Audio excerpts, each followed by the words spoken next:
This video is going to show you how to do the Kitchener stitch when you're ready to bind off with the wish pocket. I have used the magic loop method for knitting the pocket. If you're using double pointed needles, that will work well too. When you're at this point, you'll evenly distribute 15 stitches on your front needle and 15 on your back.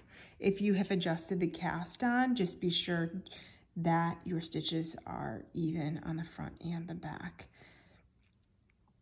The Kitchener stitch is a form of grafting, so we're not binding off each individual stitch and then seaming them together. We're going to graft it so that it looks like one continuous column of knitting, and you won't see any seam when you're finished.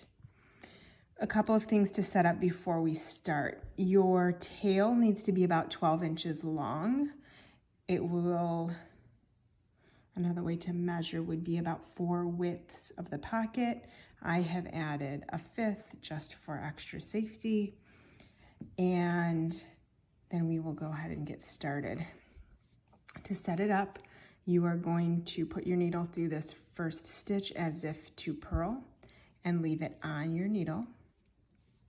And then you're going to come through this first stitch on your back needle as if to knit and leave that on.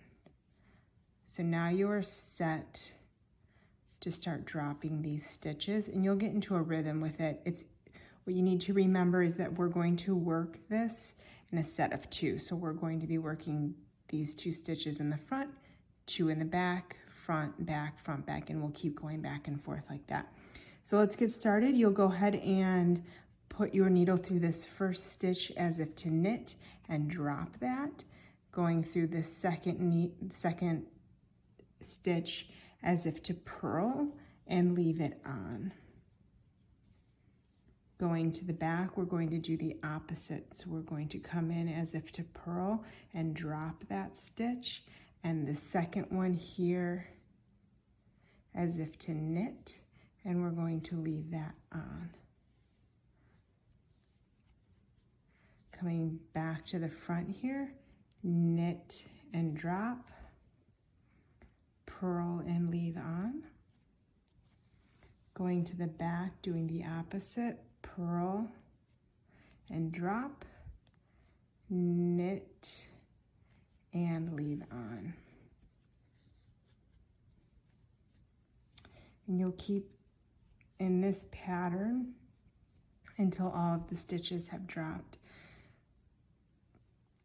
Back to the front, we're going to knit and drop, purl and leave on. To the back, doing the opposite, purl and drop, knit and leave on. Be sure to pull those tight as you're working, and you can start to see how that's coming together. And we'll continue until all of these stitches are dropped, and then you will weave in your end, and then it will look like this.